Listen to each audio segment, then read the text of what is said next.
ما نجي الحجاج في سنة 1960 هجري هو قديم كل سنة صفو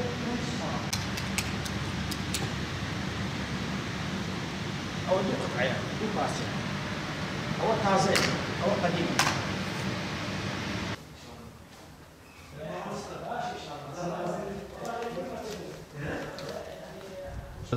1820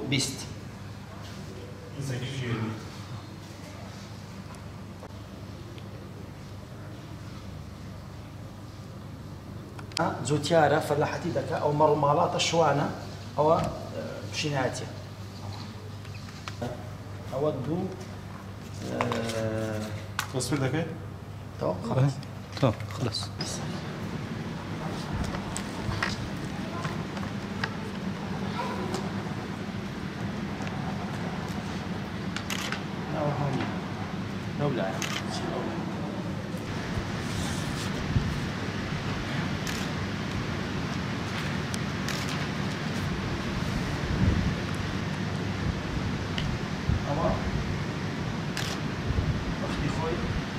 لا بغداد زمان ما بيجي استنساخ كذا وصل طبعتي إيداعي سلطاني عثماني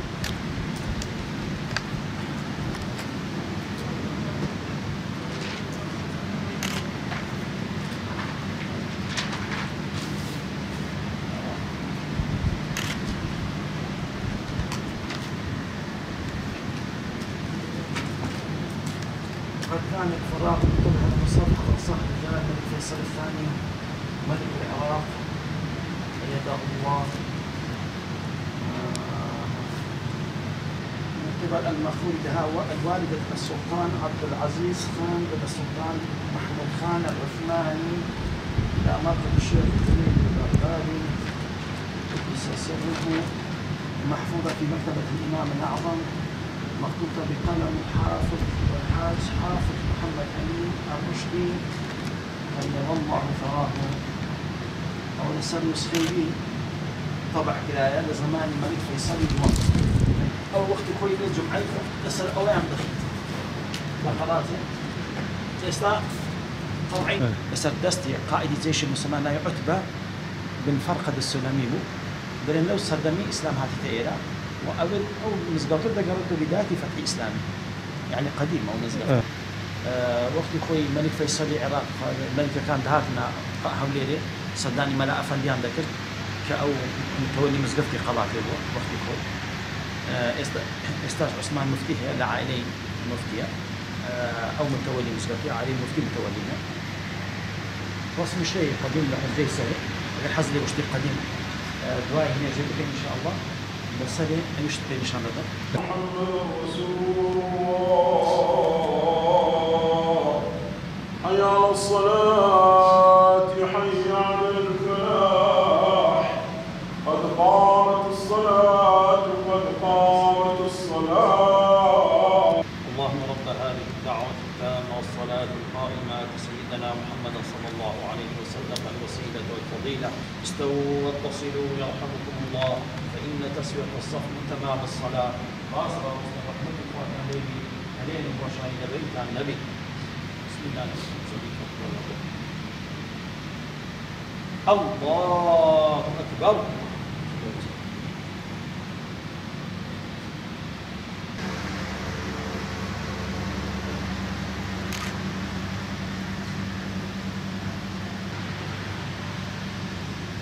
الله أكبر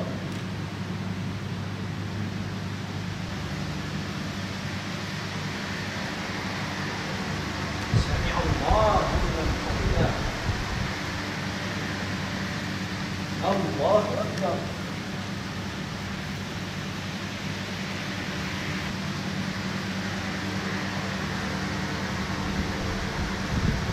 الله أكبر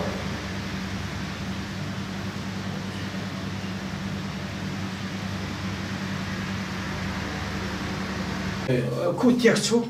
كو عالم تعاون يانكد تجديد يانكد نو يانكد تازه يانكد مزقفت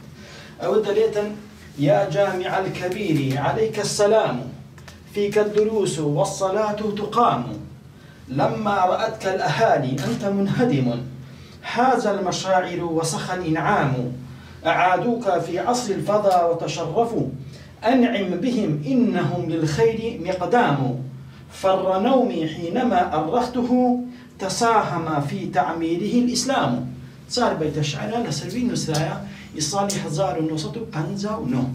أو دري يا جامع الكبير عليك السلام وفيك الدروس والصلاة تقام أي مزقفتي السلام خذ لتوبي تقول من يجري يدك درسي ليد خندرا. لما رأتك الأهالي خلقي قلات بينيان ديتيان تو كبتي قديم بو رخاء صالي 1957 مزقفت رخاء كت قديم بزور قديم بو عالم تأصيل يعني تكد مساعدة كتير يعني كد باريان خلق كردوا بجداني يعني كد مزقفتان لنوي تجديد كد تعمير كرت أو جا تاريخ كشيء نسيا كشو وقتي أو تعمير كرا صالي 1959 أو برد قديمة كيك أو لسه مسلا يستا برد جديد كداندرايا أو تازع بس أو قديمة كيا أوش ناوي رئيس عشيرة كردا كان أو شيخان طريقة ملايا كان كبجداني بتعمير كديا أوش رسمي ملك فيصل دوما ملك عراقة كوقت ملك فيصل دومبو أوش لوزنية طبعا ناوي الشيخان طريقة قادري نقشبندي تدايا عوائل كردكان تدايا برب قراتي ناوي يعني ناوي مريدة أنا أو خلقي كبجداني يعني تعاوني كديا تعاوني كديا أو حزام سوريا كوير أو حاجة أوش مناري سوريا استا أو عمري زور قديمة من نزكي نوصل صالح 1000 صال دبي أو زمان سلطان مظفر الدين زاوي صلاح الدين أيوبي أو زمانية.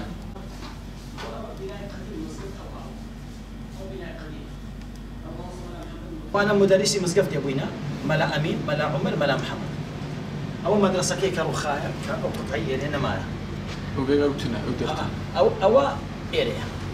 أو مقطع أو مقطعين أو ملا أفندية ملا أبو بكر أفندي أو مدرسة كي أو استنى معايا وهم رخاء أو قنبتي مزقفتي قديم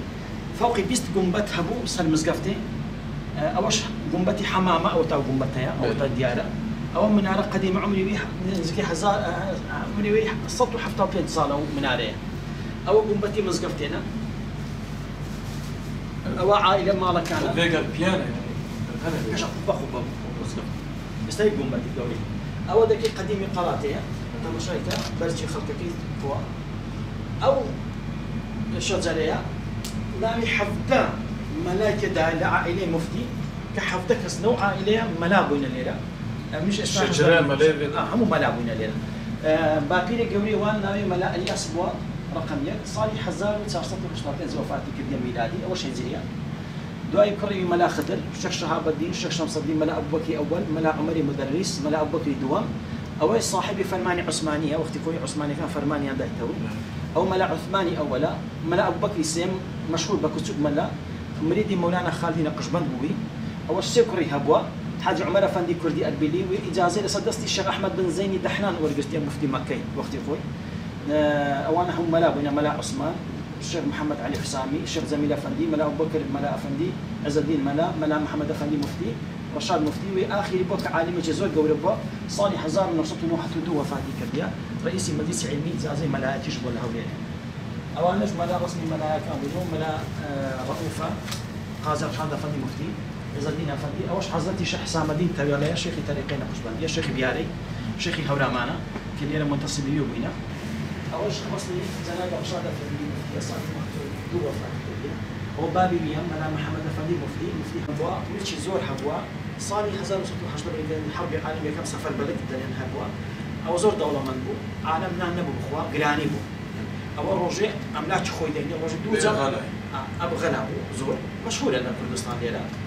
قراني قولي بدلين روجي دوزا من هذا عالمي أو نملش خوي لو خوشي بروجي دبي تمو قراني نامينيت أو هر بروجي دبي بس ماني بروجي وفاتك أو عالم خوش عندي بيدرن بابي فقيرا دايما زنازين بعداوي دشارنا منطقة لو قنبتك لسني درست شيء لكن استشهد ما أو قنبتي بعداوي أو ختمي سلطانية أو نسخي استنساخة كوبيا أصلية أصلية كحل ما قلت له دي وخاني استاش معايا بس حتى بنفوتين أو كوبيا أصلية أصلية كلا كلام ما أوش كوبيا كيمياء أو ختمة كيا أو جنوسينا بالتركي عثماني قديم نسرايا طبعا بختي دبينا ختي عربية جبرت الشام لبرت أو كأو عالم شيء قولي حتى لين مدرسة هبوا تجريد مدرسة بي وثيقة أو وثيقة كأبني كأو في درس أبني أمن نوم ما مصطفى محمد إمام مزقفتي قلاتما بسم الله الحمد لله والصلاة والسلام على سيدي رسول الله وعلى آله وصحبه ومن والاه. من نوم ما مصطفى محمد إمام مزقفتي قلاتما أو مزقفتة قديمة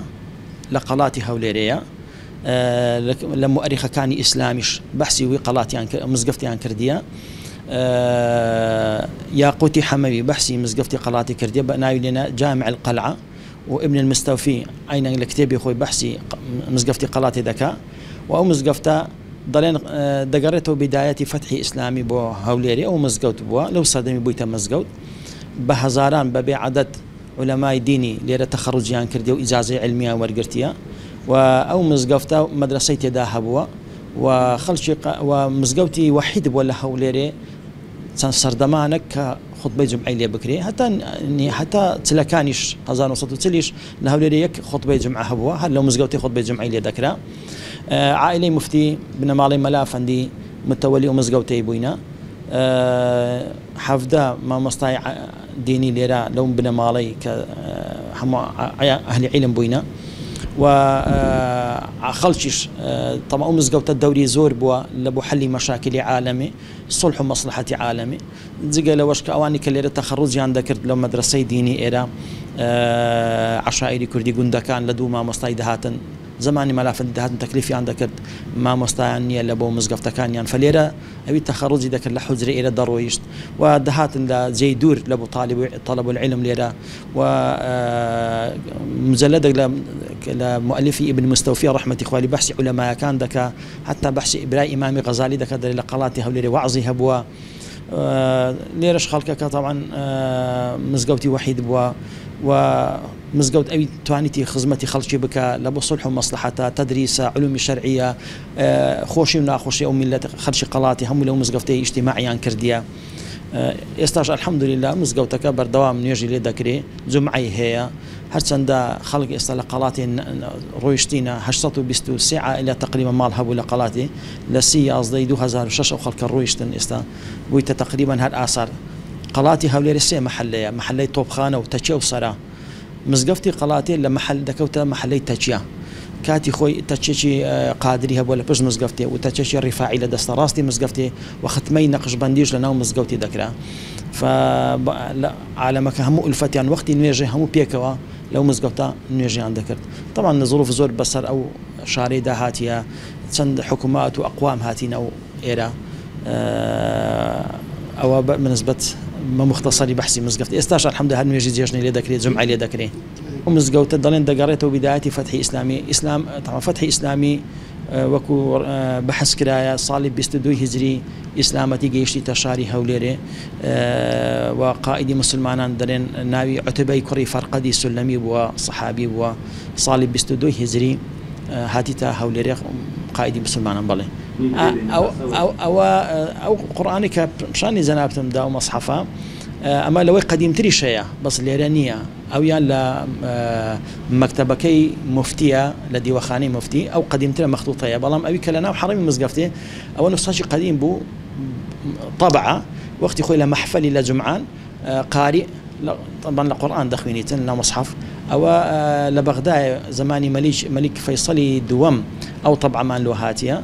أبي قرآنك بين نشان داي أوش بخوي لنسخي أو قرآني نسرايتوا كبحث ما كرت داش يقل السلطان كان عثماني بهدية نارديت يا مرقدي شيخ زنيدي بغدادي حكومتي عراقي جلس نسخي طبعي كرديتوا لبو شاركاني نارديا لبو مزقفتي قلاتيش أو نسخة طبعا لما طبعية هاد نقبة دس خطنية مخطوطانية لبي طبع كلا أو نسخة بتم نشان ده ولا محفل قرآني زمعان أو دخين ده أو نسخة قديم ولا مزقفتي ومخطوطاتي دي كشيء لمكتبي مفتي استاج مايا أجر حسنالي ودتوان تصويري بكن إن شاء الله كده سنة من دري